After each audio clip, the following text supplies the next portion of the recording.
Bonjour et bienvenue dans cette nouvelle vidéo dans laquelle je vais vous parler du texte de la semaine. En tout cas, celui qui m'a interpellé, c'est Jésus apaise une tempête et ça se trouve dans Luc au chapitre 8, versets 22 et suivants. Donc dans le verset 22, un jour Jésus monta dans une barque avec ses disciples et il leur dit « Passons de l'autre côté du lac ». Donc il faut dire que c'est Jésus qui propose de passer de l'autre côté du lac, alors qu'on sait que la tempête va arriver. Et donc dans le verset suivant, il naviguait, Jésus s'endormit et soudain un vent violent se mit à souffler sur le lac.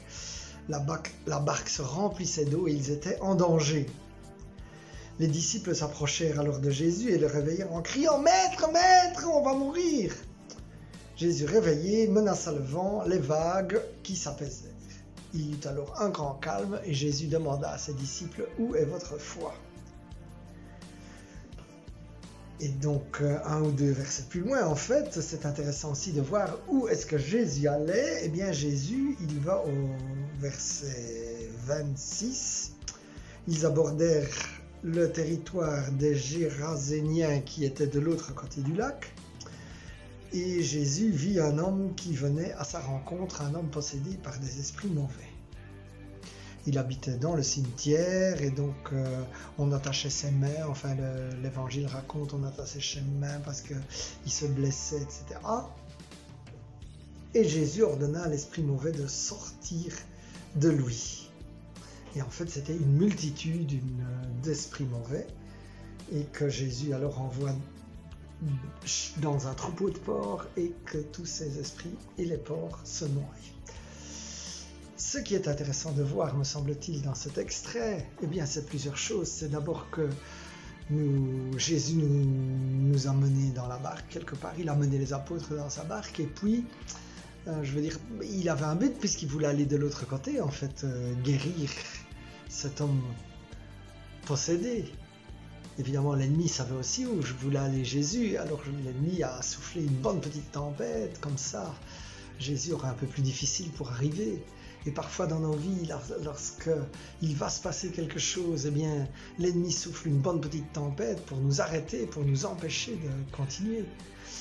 Maintenant, il faut dire que Jésus reste complètement zen, pas du tout stressé, puisqu'il s'endort dans la barque, alors que les disciples, eux, ils voient les flots et ils ont peur, hein, ils crient au secours. Mais enfin, la bonne nouvelle, vous me diriez, c'est qu'ils crient au secours à Jésus, donc c'est plus ou moins une bonne nouvelle. Et malgré ça, Jésus se demande encore où est leur foi. Et puis Jésus apaise ces tempêtes. Alors voilà, ce texte m'a aussi touché parce que pour le moment, je vis une tempête. Et donc, j'avais raconté dans une vidéo précédente la guérison d'une tumeur de la prostate. Et donc là, j'ai refait un check médical. C'est la prise de sang qui n'était pas très bonne. Et donc là aussi, c'est un peu une tempête. Et je dis là je me dis, c'est un peu comme si l'ennemi veut m'empêcher d'avancer, puisque en parallèle, j'irais, il y a quelques jours, là, lors d'une convention, j'avais prié pour une dame qui avait des problèmes de douleur au cou, et puis cette dame s'est écrit qu'elle n'a plus de douleur, que ça se maintient et que ça a changé sa vie. Et donc voilà, ça fait partie un peu du jeu. On veut avancer, mais il y a des vents contraires. Mais on ne va pas se laisser arrêter par les vents contraires. Et au contraire, mon frère, ma soeur, si tu as des vents contraires dans ta vie, eh bien d'abord tu as Jésus dans la barque, donc tu peux crier, et même si il dit que les disciples manquent de foi, il fait quand même le boulot. Et ensuite, tu peux aussi toi-même dire à cette tempête de ta vie de se calmer et de leur ordonner de se taire, et tous ces vents contraires, tu peux leur ordonner de se taire.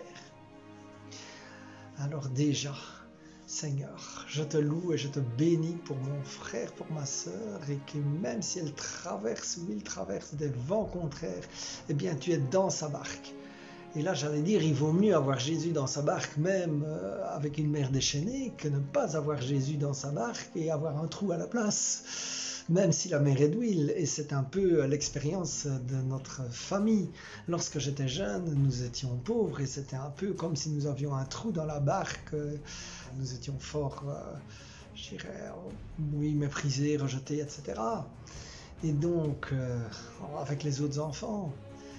Et donc là, nous n'avions pas Jésus. Après, nous avons rencontré Jésus, nous l'avons placé dans notre barque. Et depuis, eh bien, même s'il y a peut-être des tempêtes et que la mer est moins d'huile, eh bien, la bonne nouvelle, c'est qu'avec Jésus dans la barque, on peut l'appeler à tout moment. Et même s'il dort, il va intervenir. Alors, merci Seigneur Jésus. Seigneur, je prie que tu interviennes maintenant dans la vie de mon frère et dans la vie de ma sœur. J'appelle vraiment cette puissance dans ton nom, Jésus. Ta puissance qui permet de briser les chaînes et qui permet de faire taire les vents contraires et les tempêtes de la vie. J'ordonne à ces tempêtes de la vie, mon frère, ma sœur, tes tempêtes, eh bien, j'ordonne à ce qu'elles s'apaisent et que tu puisses arriver à bon port pour faire les bonnes œuvres qui t'attendent déjà et qui ont été prévues d'avance pour toi dans ce port. Alors sois béni. Amen, amen, amen.